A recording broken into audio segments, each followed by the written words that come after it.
BW Media, stay informed.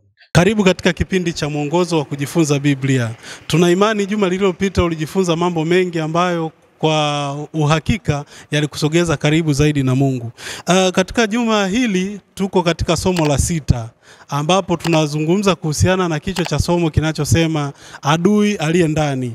Katika somo hili tutaona na kuangazia jinsi dhambi ya Akani ilivyoathiri jamii nzima na kuleta matokeo mabaya sana. Tunamwona hapa Akani namna ambavyo alihusika katika kusababisha kufeli na kushindwa kabisa kwa wana wa Israeli katika ile vita na mji wa Hai. Kwa hivyo mpenzi mtazamaji, kama una Biblia yako karibu, unaweza kufungua katika kitabu cha Yoshua 7 na 8 pale. Ndipo somo letu litakuwa limejengwa hapo. Na katika kipindi cha leo nimeungana na wachambuzi wa masuala haya ya Injili, historia pamoja na masuala ya kale. Na nikutambulishie tu kwa kwanza, niko na mwinjilisti Edwin Mgisha. Edwin Mgisha si mgeni, kama unafahamu, amekuwa mara kwa mara hapa. Mara nyingi nimezoea kumuita mchambuzi kijana ambaye amejikita katika kujifunza mambo haya. Hali kadhalika tupo na mwinjilisti Matthew Masaka. Huyu ni mchambuzi lakini pia ni mwinjilisti ambaye amejikita zaidi katika machapisho ya vitabu. Huko ndiko alikobobea. Kwa hiyo tukija katika kujifunza masuala ya historia anakuwa kidogo ana kina zaidi katika kuyajadili. Hali kadhalika tupo, huyu ni mchambuzi lakini pia ni mdau mkubwa wa BW Media. Anaitwa Baraka Mwambopo. Mara kadhaa umemwona akichambua, wakati fulani akileta comment, ndio mambo yake. Lakini katika siku ya leo atakuwa akijadili zaidi kuhusiana na huu mji wa Hai. Nikukaribisha mpenzi mtazamaji katika somo la leo, na hii ni BW Media.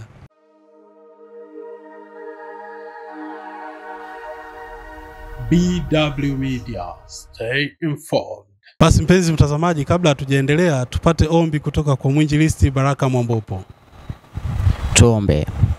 Asante Mwenyezi Mungu ishiye juu mbinguni, asante kwa kuturuhusu watoto wako tujadili lesoni, lakini pia watazamaji waisikilize na kufuatisha kile ambacho tunakijadili. Na mwisho wa siku wote sisi tunaojadili na wanaofuatisha tuelewe na ituandae kwa ajili ya ujio wa Yesu mara ya pili. Tuenende kulingana na mapenzi yako katika jina la Yesu Kristo. Amen. Mtazamaji, kama tulivyozungumza pale awali kwamba katika somo la juma hili tunajikita katika vitabu viwili, kitabu cha Yoshua 7 pamoja na Yoshua 8. Lakini kuna fungu ambalo limekuwa ndio muhimili na kiini cha somo la leo. Ni kukaribishe mwinjilisti Mgisha utusomee hilo fungu. Linatoka katika kitabu gani? Karibu.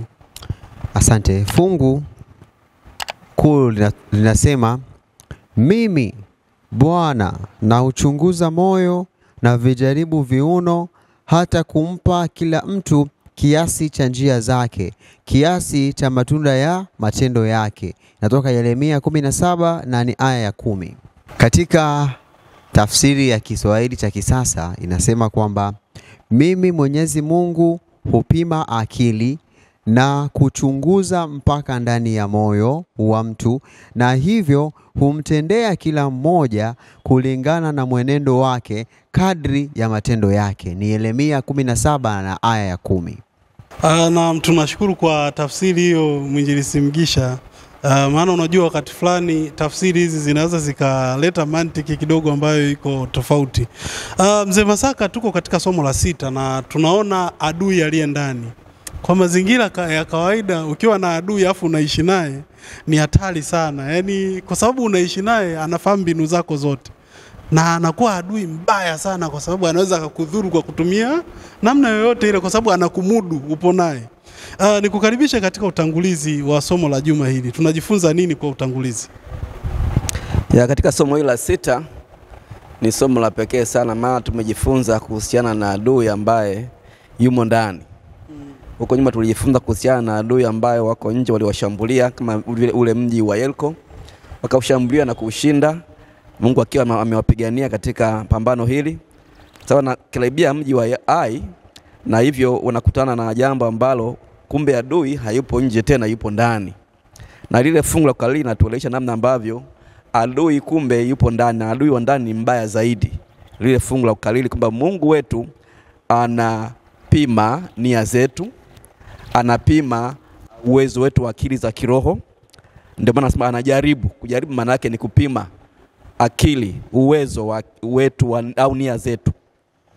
Na anasema kwamba anampa kila mtu kwa kadri ya njia zake au kwa kadri matendo yake. Ndani ya mioyo yetu ndipo ambapo adui yumo ndani. Yaani moyo usiosalimishwa kwa Mungu unakuwa ni adui. Na yetu mliangalia katika somo lililopita namna ambavyo kiumbe aliumbwa na Mungu, Lucifer, alipoamua kuasi mamlaka ya Mungu, alianza kuwaza moyoni mwake, kwenye akili yake akaanza kuwaza kutamani cheo cha Mungu, akaanza kuwa na wivu, akaanza kuwa na tamaa. Kwa ndani ya mioyo yetu, kwa moyo ambao hujasalimishwa kwa Mungu, ni adui aliye ndani. Na adui aliye ndani ni mbaya zaidi, maana huwezi kujua kwamba nani katika Waisraeli alikuwa na changamoto. Hawakufahamu kabla ya hapo. Na somo hili limejikita katika kitabu cha Waamuzi sura ya 7. Tunajifunza sana kuhusiana na dhambi ya Akani ambayo ilisababisha maangamivu kwa jeshi la Waisraeli walipenda kupiga mji ule wa Ai. Kwa somo letu tunajifunza namna gani ndani ya mioyo yetu, katika akili zetu, namna ambavyo kuna wadui, maana kama moyo haujasalimishwa kwa Mungu unakuwa ni changamoto kwa maisha yetu ya kiroho, unakuwa ni adui kwa Mungu. Ili tuweze kuwa salama, tusalimishe mioyo yetu kwa Yesu. Ndipo tutakapokuwa salama salmini, maana kinyume cha hapo tutakuwa na wadui dhidi ya Mungu. Moyo ni sehemu ambayo maisha yetu ya kiroho yanahifadhiwa hapo. Na unaposalimishwa kwa Mungu, moyo wako unakuwa salama zaidi. Lakini kinyume cha hapo, Shetani anachukua nafasi kukaa ndani ya moyo wako, na hivyo unakuwa adui na Mungu, na inakuwa ni rahisi kushindwa kuliko kushinda. Kwa tunapojisalimisha kwa Mungu mioyo yetu tunashinda, na tunaposalimisha kwa Mungu mioyo yetu tunakuwa ni rahisi kushindwa, tunakuwa adui dhidi ya Mungu ambaye yeye pekee anatupatia ushindi wa kweli. Asante. Nashukuru kwa huo utangulizi. Na muona mwinjilisti Daktari Maduhu ana tabasamu linaloashiria na kitu fulani pia anatamani kuongeza kuhusiana na somo hili linalohusiana na adui aliye ndani. Karibu. Naam, asante sana. Adui aliyemo ndani. Hili nirudisha nyuma kumkumbuka nguli mmoja aliyesema kwamba knowing yourself is wisdom. Yani ukishajijua wewe mwenyewe unakuwa katika hekima. Lakini Plato naye aliweza kusema the true victory is when you conquer yourself, kwamba vita ya kweli ni pale ambapo unaweza kushinda ile nafsi yako iliyopo ndani, ukaweza kujitiisha wewe mwenyewe. Kwa nini nayasema maneno haya? Fungu letu la kukalili, naomba tu nikuelezee hapo, utapata kwa undani kabisa somo hili linaweza kueleza nini. Nitatumia version rahisi kueleweka ya Kiingereza, lakini nitasema tu kwa Kiswahili kilicho chepesi. Jambo la kwanza labda nisome, I the Lord search the heart, I test the mind, even to give every man according to his ways, according to the fruit of his doing. Mimi Bwana na uchunguza moyo. Jambo la kwanza kwenye hilo fungu utakutana habari ya na uchunguza moyo. Mungu pekee ndiye anaweza kujua moyo. Unaweza ukawadanganya watu kuhusiana na maisha yako, jinsi unavyoishi. Unaweza tu kujidanganya wewe mwenyewe, lakini hauwezi kumdanganya na Mungu. Na sio tu hivyo, Mungu hawezi kukudanganya hata jinsi anavyokufikiria. Kwa hiyo Mungu haishi tu kuangalia kwa nje, anazama ndani. Ndio maana Samueli wa kwanza 16:7 Mungu aliweza kumwambia kwamba mimi Daudi natazama moyoni. Jambo la pili ni moyo na akili. Nitavisema kwa mchanganyiko, vyote kwa pamoja vikimaanisha control room, yani uwezo wako wa akili, namna unavyowaza, fikra zako, unavyohisi, unavyofanya maamuzi. Yote haya ndiyo yanafanya sasa udhihirisho wa mwili uweze kufanya. Kwa hiyo Mungu anauchunguza moyo, anauchunguza, anaweza kufahamu kwa undani kabisa, sio tu katika mwili. Jambo la pili, hujaribu. I test. Hapa kuna maneno mawili tofauti, lakini nitakuelezea tu tutaelewa. Jambo la kwanza ni trial au tests. Hizi ndivyo kipimo, ndizo shule za Mungu ambazo huwa anazitoa kwa watu wake. Na shule hizi waga zipo kutuimarisha, japo watu wengine waga wanaitumia kama majaribu, lakini nitakueleza hapo mbele kwa uzuri zaidi. Kwa hiyo hizi trials, hizi tests za Mwenyezi Mungu ndio zile Ayubu 23:10 anasema, ajapo nipitisha katika tanuru nitatoka nikiwa kama dhahabu. Na namna ya pili kwenye trials hapo kwenye testi ndipo kuna kitu kinaitwa sasa majaribu ambayo waga tunachukulia kwa kawaida temptations. Mungu hamjaribu mtu, Yakobo 1 ameeleza hiyo, ni sisi wenyewe ndio tunaweza kujaribu. Lakini katika yote hayo, aidha ni shule za Mungu au unajijaribu wewe mwenyewe, yote Mungu hurudisha tena na kurejesha tena kile ambacho kiweza kukuta. Na jambo la mwisho katika fungu hilo ni kumpa kila mtu kiasi cha njia yake. Mhukumu huyu mwenye haki akiwa anafahamu kabisa kila mtu atapata kwa kiasi chake. Neema, kila mtu ataokolewa kwa neema ya wingi wake. Tuelewe tu hilo katika habari ya fungu hili, ndipo tutaweza kugundua kwamba moyo, control room, mwanadamu hawezi kujiongoza mwenyewe ila Mungu mwenyewe. Ninapokukaribisha katika somo hili, kwa kifupi tu ni kusomee kitu hapa.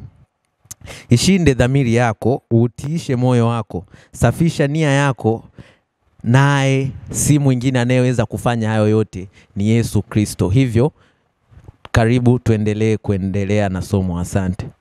Na barikiwa sana na namna Daktari Madu alivyofafanua hili fungu, namna ambavyo Mungu anachunguza moyo.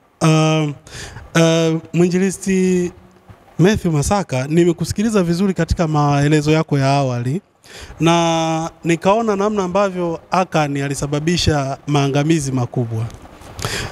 Sio mara ya kwanza kwa wana wa Israeli kushinda vita. Wamekuwa wakishinda mara kwa mara, mambo magumu tumeona katika Yeriko pale walishinda. Ni nini walikikosea hasa? Pengine nadhani kuna maagano ambayo yalikuwepo, wao waliyakosea mpaka ikafikia hatua hii ya kupigwa vibaya na kamji kadogo Kahai. Nikukaribishe utufafanulie kidogo katika eneo hilo. Karibu.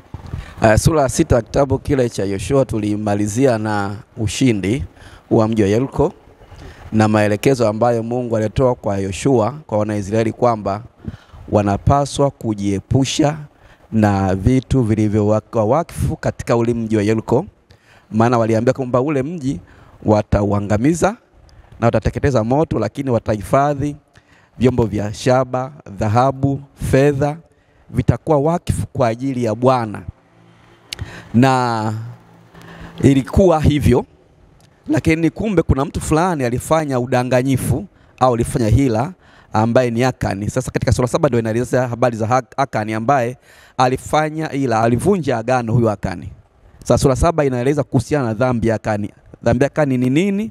Dhambi ya Akani alivunja agano la Bwana, kuchukua vitu vilivyowekwa wakfu na Bwana kwa ajili ya kazi takatifu ya Mungu akavichukua. Kwenye sura ya 7 aya ya kwanza inasema hivi: lakini wana wa Israeli walifanya dhambi katika kitu kilichowekwa wakfu, maana Akani mwana wa Kalmu mwana wa Zabdi mwana wa Zela wa kabila la Yuda alitoa baadhi ya vitu vilivyowekwa wakfu.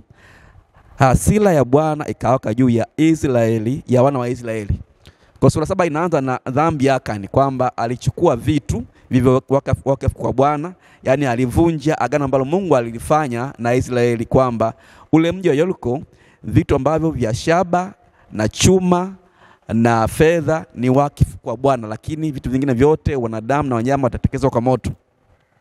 Na hii dhambi ilifanya taifa la Israeli kufadhaika, maana baada ya kushinda mji ule wa Yeriko, sasa wanaenda katika mji wa Ai ambao ulikuwa ni mji mdogo, na watumwa wapelelezi kwenda kupeleleza ule mji.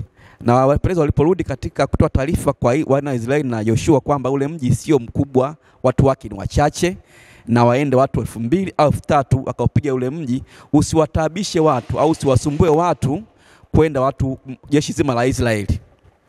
Na kweli Yoshua akapokea ule ushauri kutoka kwa wale wapelelezi, ila hakumuuliza Mungu. Na si mara ya kwanza Yoshua kufanya hivyo. Hakumuuliza Mungu. Akatuma wale watu 3000, kile kikosi cha wanajeshi 3000 kwenda kupiga mji wa Ai. Walipoenda kule, wale wanajeshi wa Israeli walipigwa watu 36. Wakarudi wamefadhaika, mioyo yao imeyeyuka kama vile maji.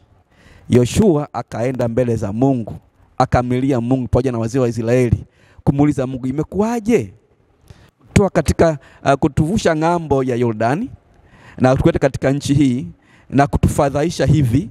ingekuwa afadhali tubaki katika ng'ambo ya Yordani, kuvuka Yordani na kuingia katika nchi hii ya Kanaani na kupiga mbele adui zetu. Na hivyo akamwomba Mungu. Mungu akamwambia, usilie Yoshua, simama. Kuna kitu ndani ya Israeli ambacho kimechukuliwa. Kuna mtu ameiba, na hivyo amefadhaisha mkutano wa Israeli, amefanya watu wa Israeli waingie katika shida, hayo changamoto hii. Kwa kumbe dhambi ya mtu mmoja inaweza kusababisha watu wengine waangamie au wapate changamoto au tabu au shida. Leo Mungu akampatia maelekezo Yoshua kwamba inabidi utangaze kwa wana wa Israeli, na utaratibu itakuwa ni kwamba mtu atakapatikana na kitu hiki atateketezwa kwa moto. Adhabu itolewa kabla ya jambo hili, au mtu hajafahamika. Aitoa maelekezo Mungu kwamba mtu atakapatikana jambo hili atateketezwa kwa moto. Na atapatikanaje? Itapita kabila kwa kabila, na kabila itakayotwaliwa itapita ukoo kwa ukoo, hatimaye nyumba kwa nyumba, hatimaye mtu kwa mtu. Na utaratibu ulifuatwa. Na yule mtu ambaye alifanya jambo lile alikaa kimya muda wote huo. Hakujitokeza kuungama dhambi yake, hakujitokeza kutubu dhambi yake, alikaa kimya, utaratibu kafuatwa mpaka kapatikana, na alikuwa ni Akani. Na Yoshua alimsihi kwamba, naomba unieleze mwanangu, na kusihi kwanza umtukuze Mungu, jambo la kwanza, lakini ukaungame dhambi yako na usinifiche. Na huyu Akani akaungama dhambi yake, akakiri dhambi yake, ila hakutubu. Alitaja dhambi yake aliyoifanya kwamba niliona joho la Babeli zuri nikalichukua, nikaona pia kabali ya dhahabu nikaichukua, nikaificha, nimeficha katika hema yangu. Kabidi watu watumwe pale, wakaenda kwenye hema ya Akani, wakachukua vile vitu ambavyo Akani aliviiba, kavileta pale. Na kilichotokea pale Akani kwamba hakutubu ila alikiri. Na ile adhabu ambayo Mungu alikuwa ameahidi ikatokea, wakampiga kwa mawe yeye na watoto wake na binti zake na vitu vile alivyokuwa navyo, wakatekelezwa kwa moto. Kwa hiyo jambo hili lilikuwa ni kubwa, maana Israeli waliingia katika tabu kwa sababu ya dhambi ya mtu mmoja. Katika maisha yetu ya kiroho tujifunze kwamba kumbe dhambi ya mtu mmoja inaweza kusababisha watu fulani wapate tabu au waangamie. Tunapojigundua kuna dhambi fulani, ni vizuri kwenda mbele za Mungu, utubu, lakini uungame na kutubu, kwa maana ujutie ile dhambi na kutubu mbele za Mungu, kuona kwamba jambo hili linaleta shida, na kukiri mbele za Mungu. Kwa Akani alikiri tu ila hakutubu. Tujifunza kama kutubu, kukiri au kuungama. Kuungama maana yake ni kukiri dhambi au kosa lako, lakini kutubu ni hatua ya pili ya kujutia lile kosa na kuliacha. Akani alifanya dhambi 5 ambazo zinaelezwa hapa. Dhambi ya kwanza ambayo Akani alifanya, alivuka mpaka. Neno la Kiebrania abal. Kuvuka mpaka ni kuvuka mpaka wa neno la Mungu, kuvuka mpaka wa agano ambalo Bwana alilifanya. Jambo la pili, alichukua, neno la Kiebrania laka, alichukua kutoka katika vitu ambavyo vimetengwa na Mungu akavichukua. Lakini dhambi ya tatu ambayo Akani aliifanya, aliiba. Neno la Kiebrania ganab, aliiba. Lakini dhambi ya 4, alidanganya. Akani alidanganya. Alinyang'anya, alidanganya, alidanganya. Alidanganya kwa maana ya kwamba alidanganya kwa kufanya hila. Hila aliyofanya kwa kuvunja lile agano ndio inaonekana ni udanganyifu. Jambo la 5 au dhambi ya 5, aliweka, yani vitu vyake alivichanganya na vitu vitakatifu vya Mungu katika hema yake. Kwa hiyo tunajifunza kuhusiana na dhambi hizi 5 ambazo Akani alizifanya, na ikawa ni changamoto kubwa, alileta tabu kwa taifa la Israeli au jeshi la Israeli kupigwa na watu wa Ai. Asante. Naam, nashukuru Elda Masaka, namna ambavyo umeeleza jinsi dhambi ya Akani ilivyokuwa na kuichambua kwa kina. Tukija hapa kwa Baraka Mwambopo, tunaona katika kitabu cha Yoshua 7 mstari wa 13 ukianza pale, hususa tutajikita zaidi kwenye mstari wa 16 na 19. Tunajifunza nini pale kuhusiana na Mungu, tukihusianisha na namna alivyoshughulika na huyu Akani? Asante sana. Cha kwanza tumeshajua zile dhambi 5 za Akani. Na hizo dhambi 5 za Akani zinampelekea sasa Akani atafutwe. Nakumbuka mpango wa kumtafuta Akani, Mungu alibea witness. Yani Mungu alikuwa kama shahidi ambaye anajua nani ametenda. Ila alitaka huo ushahidi shirikishi. Usiwe shahidi wa moja kwa moja kwamba Akani umefanya. Alitaka na Waisraeli wajue nani aliyetengeneza haya mazingira, alafu na namna ya Waisraeli wawe wanajiepusha na vitu ambavyo Akani amevifanya. Yawe ni Mungu wa mtu mmoja, lakini pia ni Mungu wa jumuiya, ni corporate God.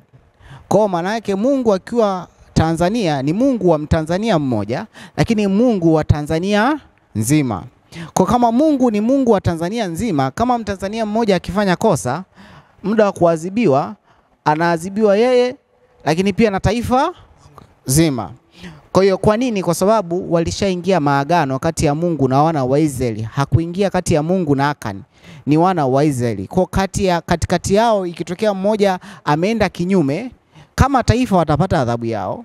Ndio hiyo tunaona wamepigwa 36 wakakimbia. Wakakimbia vita, lakini pia tunaona sasa saizi linakuja kumdondokea mmoja. Mungu alimpa mpango mkakati sasa Yoshua. Yoshua kama angekuwa anasikiliza Mungu tangu zamani, hii mipango Mungu alikuwa anampa mizuri sana, kiasi cha kwamba angekuwa anaifuata, haya yote wasinge yafikia. Lakini basi tusilaumu, sisi tukubali kwamba Mungu ni Mungu mwenye nini? Mwenye huruma. Ndio tagundua akasema sasa Yoshua, moja, waambie wajitakase. Napenda kwenye hii safari nzima, utakaso ni kitu cha kwanza Mungu anakitaka kwa sisi binadamu kabla tujamfikia au kabla jambo lake jema hajalitenda, ni utakaso. Utakaso maana yake tujiepushe na dhambi, tuondoe uchafu wa mwili na wa roho. Alafu baada ya hapo ndipo fanya haya yafuatayo. Pale 16 na 17 sasa ndo anakuja akileta kwamba liite taifa zima baada ya utakaso, alafu kila kabila lipite mbele. Mwanzoni alipewa muda wa kufikiria. Tangazo limetolewa jana usiku. Amepewa muda wa kufikiria masaa 12 tuchukulie. Amepewa muda wa kutubu. Alafu kwenye muda wa kutubu kuna wawote jitakaseni. Maana yake yeye hakujitakasa, si ndio? Wala hakutubu. Sasa mpaka anafikiwa wa kwanza anaanza kufanywa assessment, yeye haoneshi moyo mpaka linamkuta. Hii ni kwamba sisi kama shetani akatushika mioyo yetu, na sisi tusikubali kufungua mioyo na kutubu kabla hatujakutana na madhara, kikweli tutaangamia kama Akani. Lakini kama tutaruhusu kwa mioyo yetu ifunguke, tutubu, tujitakase na tuache hila zetu mbaya, vile vitu tulivyovifukia nyumbani, yale ambayo tumetenda, wahubiri wanapopanda mimbalini kutuhubiria na wewe unajua hayo makosa umefanya, achilia. Usipoachilia itawaka tu. Siku itawaka tena, saizi haiwaki hiyo moon and moon, kitachowaka saizi ni moto. Haleluya.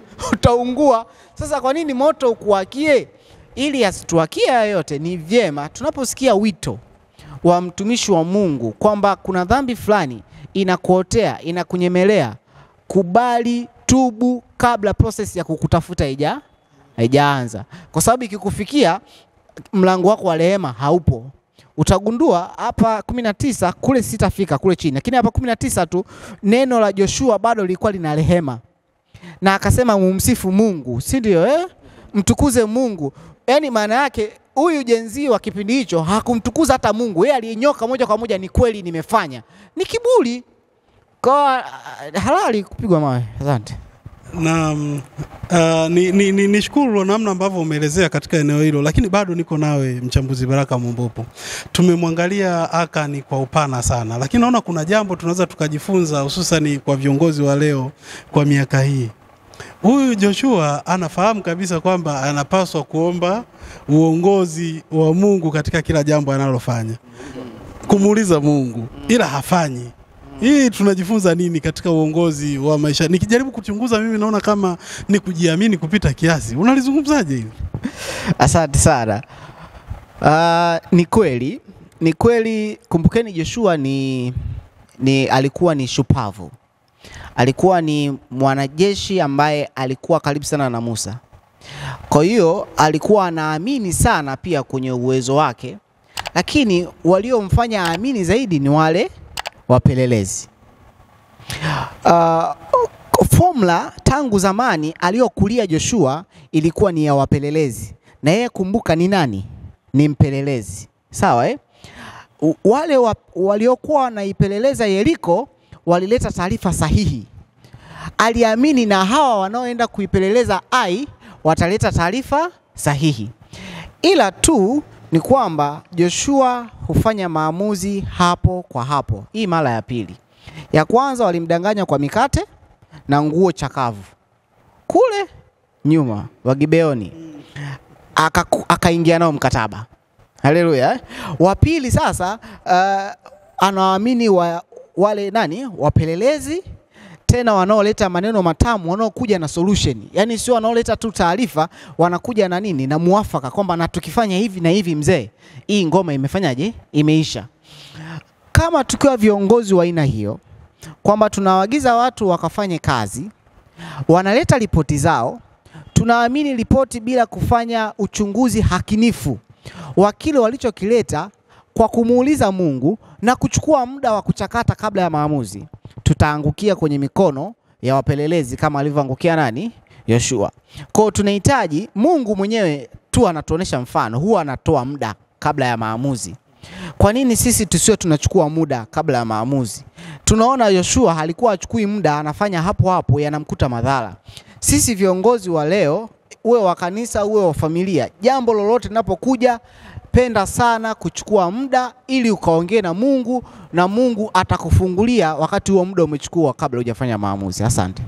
Mzee Masaka, anafahamu wewe unafuatilia pia masuala ya uongozi na mara kadhaa umekuwa kiongozi katika maeneo ambayo unajishughulisha na kazi zako za kila siku. Tunaona mchambuzi Baraka Mwambope amezungumza kwa kina sana kuonesha namna ambavyo wakati fulani viongozi wanaweza kufanya maamuzi mabaya kwa kujiamini wao wenyewe. Lakini hii inatuashiria nini hasa kwa wale watu tunaoongoza, kwamba tusiwaamini? Maana sasa inaonekana hao wapelelezi vijana wa leo wanasema walimuingiza chaka huyu mzee, walimuingiza chaka. Sasa ina maana tusiwaamini tunaoongoza, yani kama umemtuma jambo afanye umfuate nyuma mpaka kuhakikisha, au tunajifunza nini katika hili? Tunajifunza kwamba tunapaswa kuamini, lakini anasema kwamba akili za kuambiwa uongeze na za kwako. Lakini kitu kingine katika uongozi ule ambao alikuwa nao Yoshua, ulikuwa ni uongozi ambao unatoka kwa Mungu moja kwa moja. Yaani maelekezo ya vita ile yanatolewa na Mungu moja kwa moja. Kwa hiyo Yoshua alichokuwa anajisahau mara kadhaa ni kutokuuliza kwa Mungu. Maana uongozi huu ulikuwa ni uongozi ambao Mungu alikuwa anahusika moja kwa moja kupitia kwa Yoshua, anampatia maelekezo, ndio wanapatia na Israeli wanatenda lile jambo ambalo limetolewa na Mungu. Katika jambo hili kama viongozi hatupasi kujiamini sana au kujitumainia wenyewe sana. Tunapaswa kumtumaini Mungu na kufuata maelekezo, yani tumuulize Mungu kwa njia ya maombi. Lakini pia hata katika familia au katika jamii, unapoona mtu anafanya jambo fulani ambalo sio zuri au dhambi, ni vizuri kumwendea na kumuonya au kuiweka wazi katika familia, isije familia ikaathiriwa na ile dhambi. Maana inaonekana katika familia hii ya Akani, wale watoto wake na mke wake na jamaa zake walikuwa wanafahamu hili jambo. Watu wake wa karibu wanafahamu hili jambo, lakini hawakulisema. Leo kwetu pia tujifunze kwamba unapoona dhambi fulani kwa mtu mwenzako, unapoisema au unapomsaidia, lengo ni kumsaidia ili aweze kukaa sawa na awejiweke mikononi mwa Mungu, afanye toba ya kweli. Lakini hawa wapelelezi hawakuwa wapelelezi wa kawaida. Walikuwa ni makomando, watu ambao wanaaminika. Na yeye Yoshua akamshawishi kwamba waamini. Kuamini sio shida, lakini alipaswa apate maelezo ya Mungu. Ndio taratibu wa uongozi ule ulikuwa kipindi kile. Maelezo ya Mungu ndio alikuwa anawasaidia kupata mafanikio katika ile vita. Maana vita haikuwa ni ya kwao, ilikuwa ni ya Bwana. Kunapomuuliza mwenye vita mwenyewe anakuambia ni kweli watu wale wachache, lakini kuna jambo 1, 2, 3. Lakini tunachojifunza katika dhambi hii ya Akani ilisababisha mambo mawili kwa Israeli. Jambo la kwanza, ilifanya Israeli au matuo yao yalaaniwe, yali matuo ya Israeli au hema zao zile au ile kambi ilaaniwe. Lakini jambo la pili, ilifanya ile kambi ya Israeli kufadhaika au kuingia kwenye tabu. Kwa dhambi ya Akani ilisababisha mambo hayo mawili, laana lakini kuleta tabu au fadhaa kwa taifa au jeshi la Israeli. Tunajifunza nini hapa? Kwamba unapogundua jambo fulani kwa mwenzako, usilifiche. Ukilificha humsaidii, mueleze, muonye kwa upendo na msaidie aweze kujitakasa. Huo ndio usalama. Asante. Naam, tunakupongeza mpenzi mtazamaji kwa kuendelea kuambatana nasi tunavyoendelea kujifunza somo la 6, adui aliye ndani. Tumejifunza katika hii sura ya 7 ya Yoshua namna Akani alivyofanya kitendo ambacho kiliwagharimu sana wana wa Israeli na wakapigwa vibaya. Na tumeona namna ambavyo kama kiongozi na familia mnaweza kusababisha matatizo makubwa kwa taifa zima. Kufikia hatua hiyo, mpenzi mtazamaji, tupate mapumziko mafupi, tutarejea hivi punde.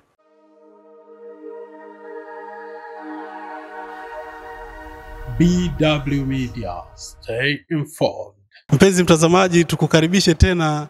Tumerejea baada ya mapumziko mafupi katika kipindi cha mwongozo wa kujifunza Biblia. Nikukumbushe kwamba tunajifunza somo la 6 lenye kichwa kinachosema adui aliye ndani. Adui aliye ndani ndicho tunachojifunza. Tumerudi na wachambuzi kama kawaida. Tuanze pale na mwinjilisti Mgisha. Tumeona hapo awali kabla tujaenda mapumziko, Akani amefanya mambo ya ajabu. Unajua ule uamuzi wa Akani ulikuwa ni wa kutisha sana, ule uchaguzi aliofanya ule. Tunajifunza nini katika maisha yetu leo? Tukihusianisha pia tunaona Eva naye alishawahi kukumbwa na kadhia hiyo. Tunajifunza nini katika maisha yetu leo? Karibu. Asante. Kwa tulivyozungumza mpaka hapa, kila mmoja akimwangalia Akani anaona ni mtu ambaye alikosea sana. Lakini weka nukta kidogo, tuchunguze ni nini kilimpelekea Akani kufanya hivyo. Unaweza ukajikuta wewe ni zaidi ya Akani. Na ndio sababu kwa nini tunahitaji neema. Tukianzia lile fungu la 19, linasema kwamba Yoshua akamwambia Akani, mwanangu, nakusihi umtukuze Bwana Mungu wa Israeli, ukaungame kwake, uniambie sasa ulilotenda, usinifiche. Mpaka hapa tunaelewa kwamba baada ya mchakato wote kutokea na kuwa amefahamika Akani, Yoshua anapomfikia Akani anamkumbusha kwamba cha kwanza umtukuze Bwana, ukaungame kwake. Yaani anamkumbusha kwamba ni kweli ulipewa nafasi ya kuungama, ulipewa nafasi ya neema, lakini haujafanya hivyo. Sasa kwa nafasi hii iliyosalia hapa sasa, mtukuze Bwana na ukaungame. Na anasema kwamba uniambie sasa ulilotenda, usinifiche. Lakini cha kushangaza ni kwamba hata katika wakati huu maandiko hayaoneshi kwamba Akani alianza kweli kwa kumtukuza Mungu na kuungama dhambi yake. Akani afanye jambo hilo. Na unaona kwamba Akani akamjibu Yoshua akasema, kweli nimefanya dhambi juu ya Bwana Mungu wa Israeli, nami nimefanya mambo haya na haya. Yaani na tunapata picha kwamba ni mtu ambaye alifanya kitu ambacho anajua kabisa kwamba ni makosa, na alikuwa anafahamu kabisa matokeo ya kile kitu ni nini. Hii inatuambia nini kwenye maisha yetu? Ni kwamba kwani ni mara ngapi tunaamua kukosea tukiwa tunafahamu kabisa kwamba hichi ninachokifanya matokeo yake ni kitu fulani wa fulani. Na unajua kinachoshangaza ni kwamba anamwambia Yoshua, haoneshi hali yoyote ya toba, haoneshi kuungama. Hili ni jambo la kushangaza. Na anasema kwamba nilipoona katika nyala joho nzuri ya Babeli na shekeli 200 za fedha na kabali ya dhahabu uzani wake shekeli 50, basi nalivitamani nikavitwaa. Sasa unaona kuweka nukta mpaka kwenye kuvitamani na kuvitwaa. Akani alikuwa ni mtu mkubwa katika jeshi la Israeli. Maana yake si kwamba alikuwa ni maskini, alikuwa na vitu. Na ndio maana anasema kwamba asemi kwamba nilikuwa nina shida sana kiasi kwamba nikavichukue vikanisaidie. Yani nilivitamani. Yani ukweli ni kwamba ukisema nilivitamani ni kweli kwamba unavyo, ila hivi ulivyoviona umevitamani. Na anasema kwamba hii ni sawa na Adam na sawa na Eva pale bustanini, kwamba si kweli kwamba hakuwa na matunda mengine ya kula. Maana swali la Ibilisi lilikuwa linamwambia ni kwamba ati hivi ndivyo alivyosema Bwana Mungu, msile matunda ya katika bustani ya Edeni, kitu ambacho ni makosa. Yani kwamba Mungu yeye alisema kuleni, ila huu mti msile, lakini Eva anasema alipotazama mti akaona ni mzuri, unapendeza na unafaa kwa chakula. Kwa hiyo tamaa mara zote inatukumbusha kwamba mtu anayetamani sio kweli kwamba hana, ila haridhiki na vile alivyo navyo, anatamani mpaka vile ambavyo sio vya kwake. Na jambo la ajabu zaidi ni kwamba Akani alitamani vitu vya Mungu. Na jambo jingine la kujifunza hapo ni kwamba baada ya kuwa amevitoa, anasema kwamba vimefichwa mchangani katikati ya hema yangu na ile fedha chini yake. Yani Akani alijua kabisa kwamba hivi vitu vikionekana ni kosa. Sasa ameshajua kwamba ni kosa, badala ya kutubu Akani anaenda kuficha uovu kwa kufanya kosa jingine, kuvificha. Lengo la kuvificha ni ili kufuta ushahidi, lakini sio kurekebisha kosa lake alilotenda. Ni kufanya tu watu wakimuona nje waone ni mtu safi. Ni mara ngapi tunavaa nguo nzuri, tunafunika utu wetu wa nje, tukikaa kwenye viti kanisani tunaonekana ni waumini wa kwenda mbinguni, yani watu safi kabisa. Lakini kimsingi tunajua ni mangapi tumeyaficha ndani ya nguo zetu nzuri. Je, unapotambua kuwa umekosea ni nini huwa kinafuata? Je, unatafuta kurekebisha ulipokosea ama unatafuta kuwaficha watu wengine kufahamu kuwa umekosea? Kosa ambalo lilifanya Akani linatukurudisha kwenye fungu la ukalili kwamba Mungu anachunguza moyo na kufahamu. Kwa hiyo kupambana kumficha mwanadamu anayeona mwili na kujaribu kama kufanya kama Mungu waoni ni kosa kubwa sana. Tuweni waaminifu, kwani kutokufanya hivyo adhabu tunaifahamu kwamba itatupelekea mauti. Na hii mauti tu sio kwamba inaishia kwetu, maana Akani alileta maangamizi kwenye familia yake. Lakini unaweza kujiuliza kwa nini? Kwa sababu hata wanafamilia walifahamu, maana hivi vitu vimefichwa ndani. Najaribu kufikiria kwamba vitu mpaka vimechimbiwa, vimefichwa ndani, na si vichache, ni vingi. Maana yake familia walijua, na ndio sababu hii adhabu haishi kwa baba, inaadhibu mpaka watu wa familia yake.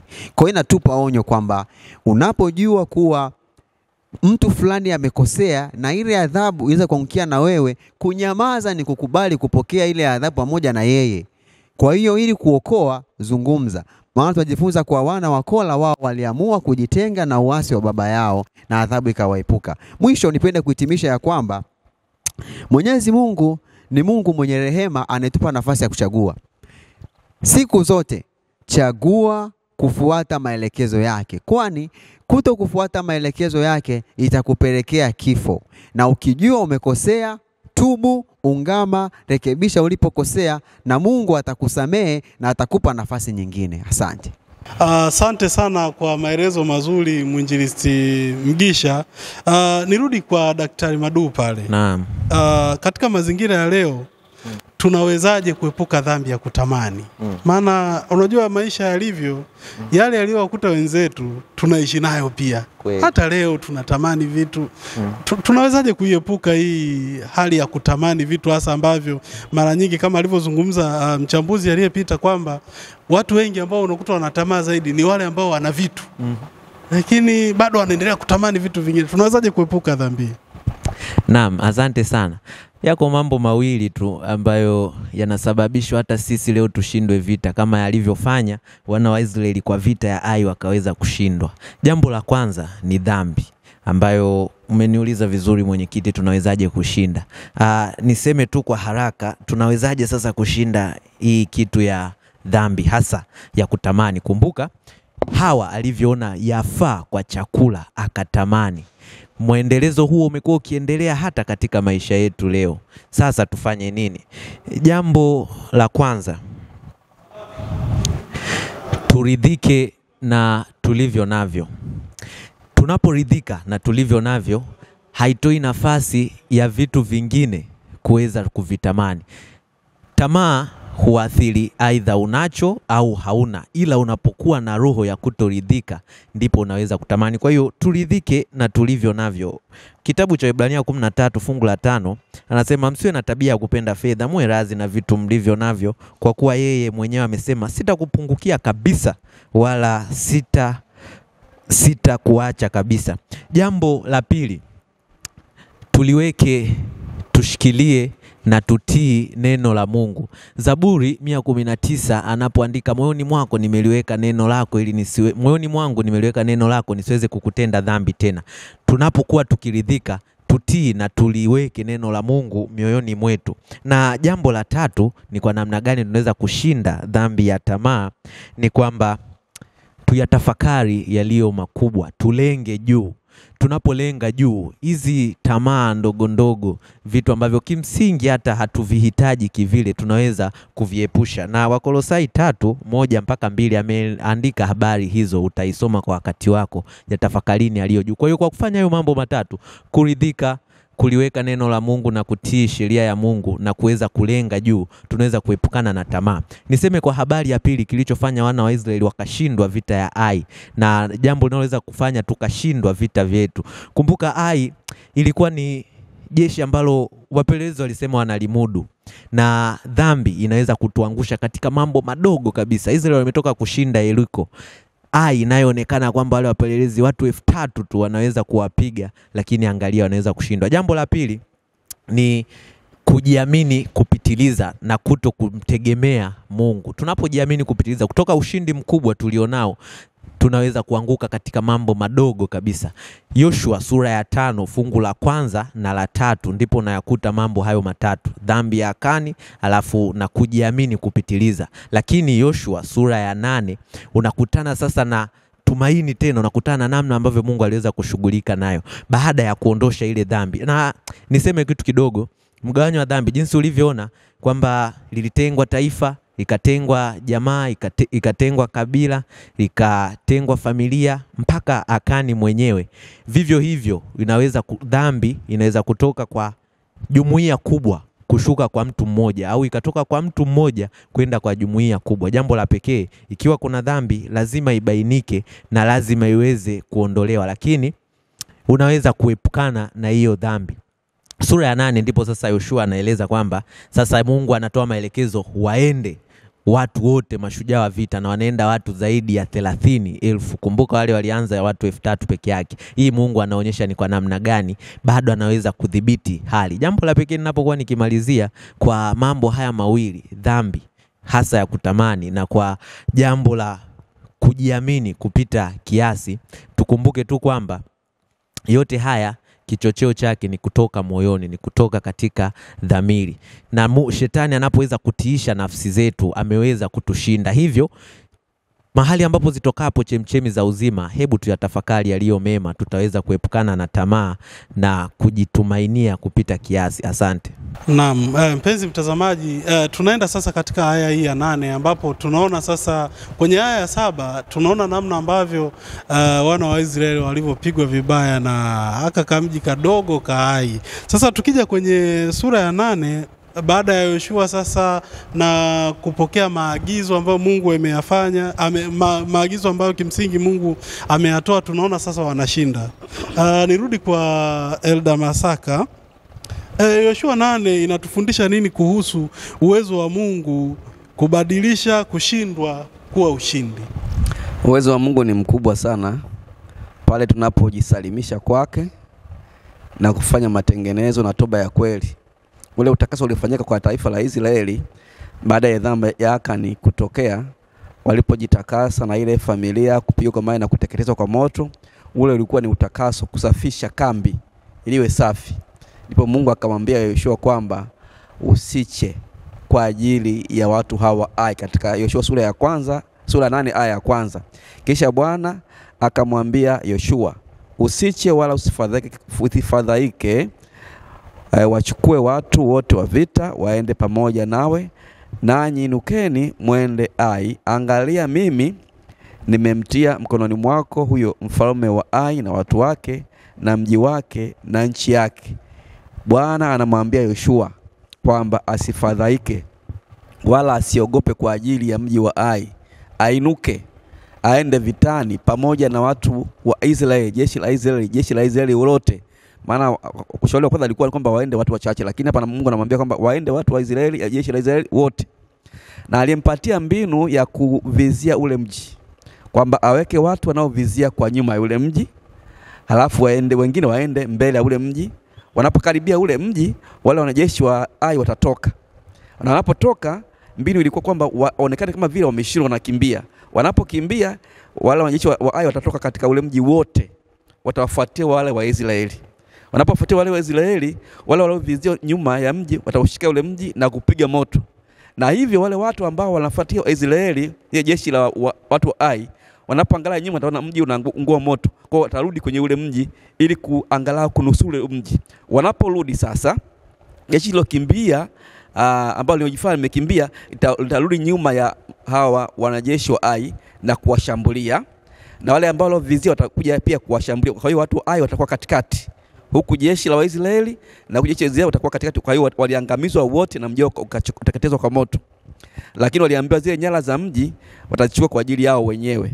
Kwa Mungu anabadilisha mambo tunapokubali kujisalimisha kwake na kujitakasa na kufanya matengenezo ya kweli. Tunajifunza kwamba ushindi unapatikana kwake. Ushindi haupatikani nje ya Mungu. Ushindi unapatikana tunapokuwa ndani yake kwa kufuata maelekezo yake. Kwa hiyo wazee walipokubali kufuata maelekezo ya Mungu na kufanya utakaso, Mungu alibadilisha kushindwa kuwa kushinda. Na kwetu pia leo tunajifunza kwamba tunapokubali kujisalimisha kwake, hata kama tumepitia changamoto namna gani katika maisha yetu, tumepitia taabu, tumepitia kufadhaika, tunapojisalimisha kwake na kuomba nguvu yake, anatupatia ushindi. Pale ambapo tungeshindwa anatupatia ushindi. Tumtegemee daima, maana ameahidi kutupatia ushindi. Ahadi yake ni ahadi ya kwetu, ni ahadi ya hakika kwamba ameahidi kuwa pamoja nasi siku zote hata ukamilifu wa dahari. Asante. Nishukuru kwa maelezo hayo mazuri kutoka kwa Elda Masaka. Namna inavyoonyesha kwamba wakati fulani Mungu ana uwezo wa kubadilisha hali ya ile ya kushindwa kuwa katika hali ya kushinda.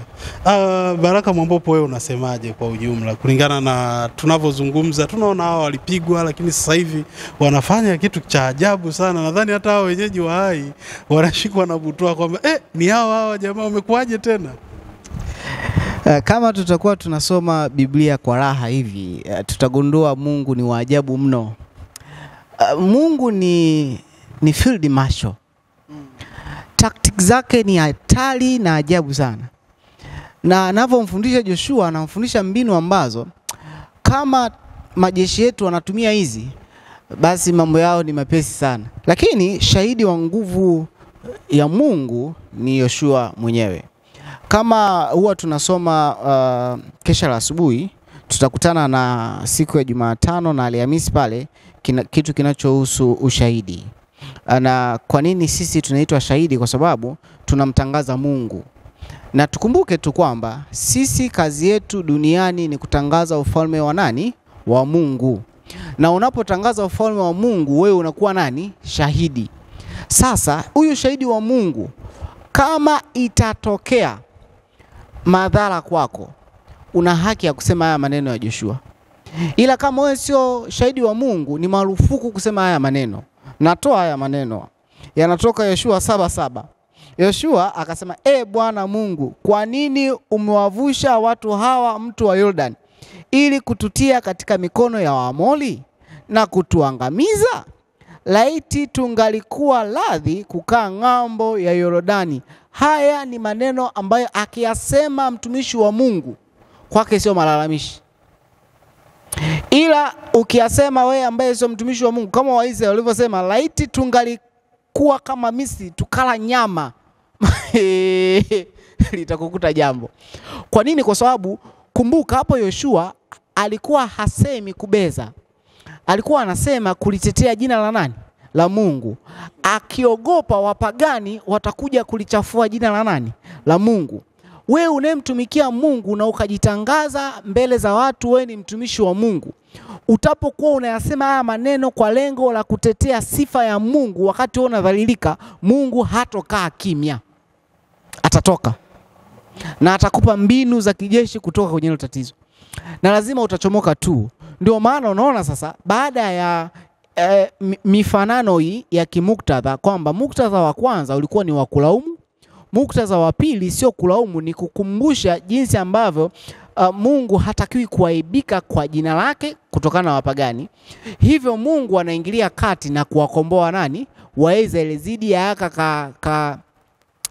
si tuseme ka society, kamji kadogodogo kanaitwa nini? Ai. Yaani ni kadogo hadi jina lake yenyewe ni Ai. A-I. Alafu kanasukuma watu wana silabu nyingi Israeli. Kwa Mungu huyu, Mungu mwenye nguvu, hataki kuaibika mbele ya wapagani. Na hatakuja kuaibika mbele ya nani? Ya wapagani na shetani. Kwa hiyo tutapomuita atuokoe, atatuokoa na atatuvusha. Kwa hiyo sasa sisi tunashinda kwa sababu Mungu ameonesha tangu zamani huwa anashinda. Ukimuhusisha tu huwa anafanyaje? Huwa anashinda. Na hato kuacha peke yako. Na wewe utasimama kama shahidi wa Mungu kama Yeshua alivyosimama kama shahidi wa Mungu. Na kitu cha mwisho cha kuondoka nacho hapa ni kwamba hawa wa Israeli kwa kutokuwa na tamaa, Mungu akawazawadia kila watachokikuta kwenye mji wa Ai, wanafanyaje? Wakiteke nyara.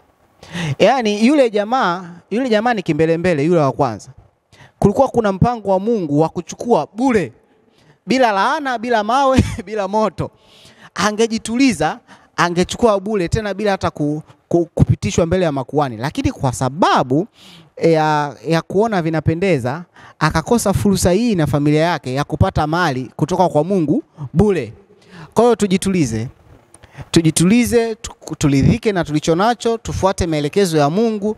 Kuna siku tu Mungu atatuambia haya, sasa ni muda wa kuteka nyara, tutateka. Haleluya. Sasa ni muda wa kuwazunguka kwa nyuma, tutawazunguka. Sasa ni muda wa kuweka katikati, tutawaweka.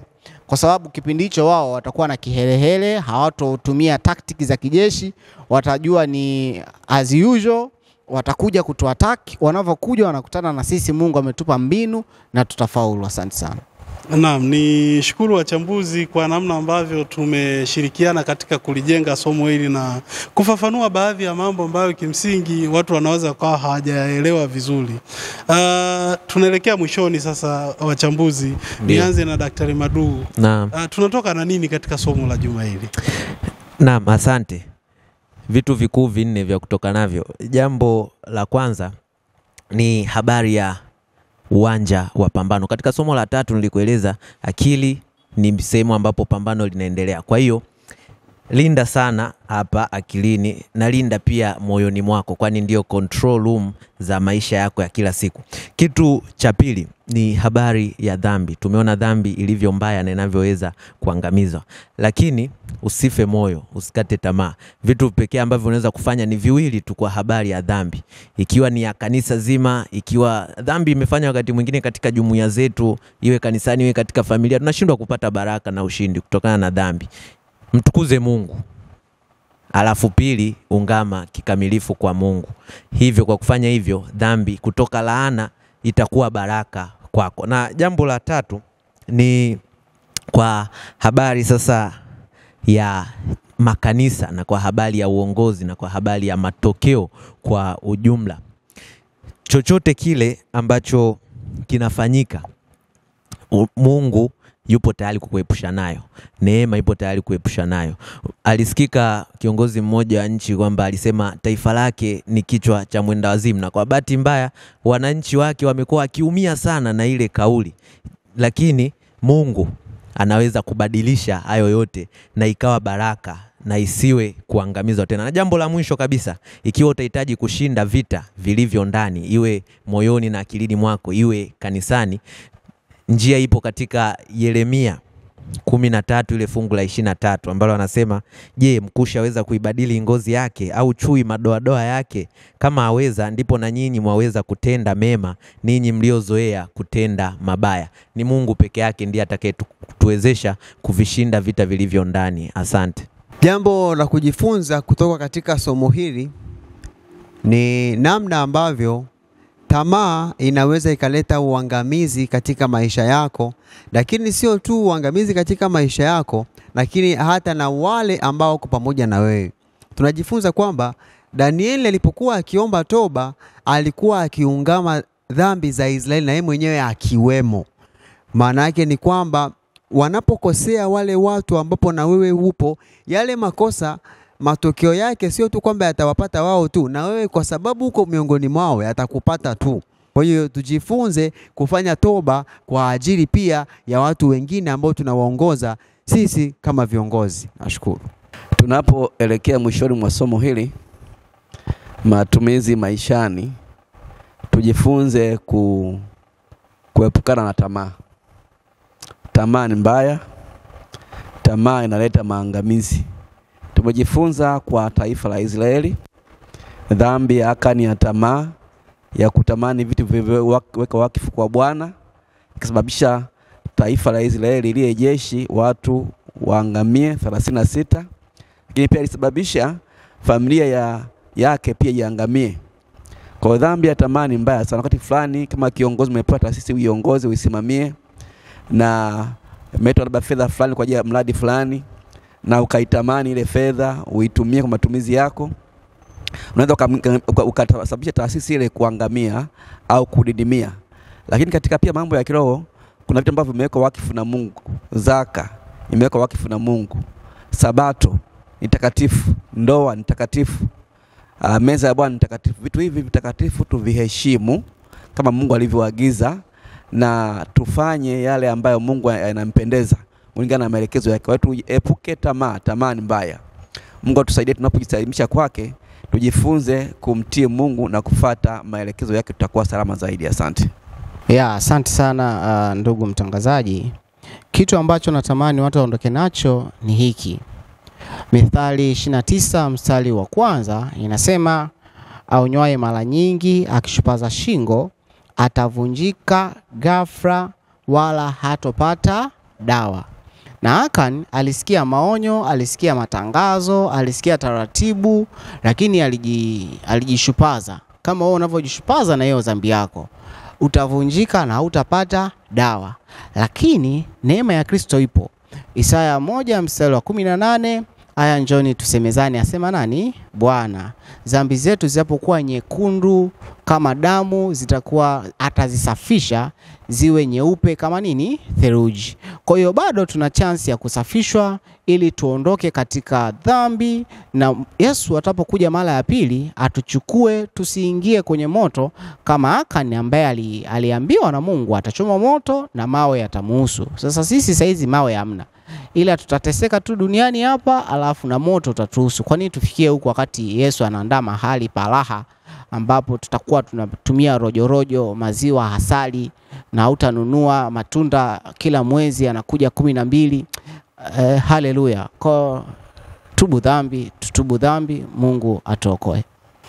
Mpenzi mtazamaji, tunapoelekea mwisho, tupate ombi kutoka kwa Daktari Maduhu. Karibu. Tuombe. Baba yetu uliye mbinguni, jina lako litukuzwe sana. Tunashukuru kwa kutuwezesha kwa msaada wako mtakatifu sisi pamoja na wafuatiliaji na watazamaji wetu kujifunza habari ya adui aliyeko ndani. Tunakuomba sasa ukaweze kutusafisha adui dhambi iliyomo ndani yetu, mioyo ya tamaa iliyomo ndani yetu, ukaiondoe ili tusiwe sehemu ya kuangamia.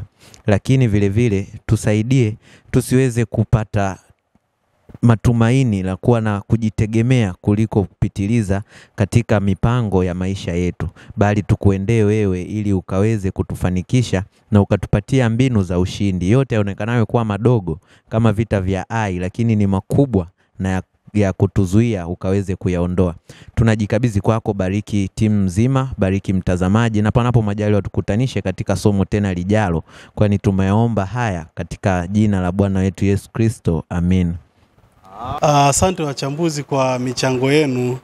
Kimsingi binafsi nimebarikiwa na nimetoka na mtazamo tofauti na nilivyokuwa pale mwanzo.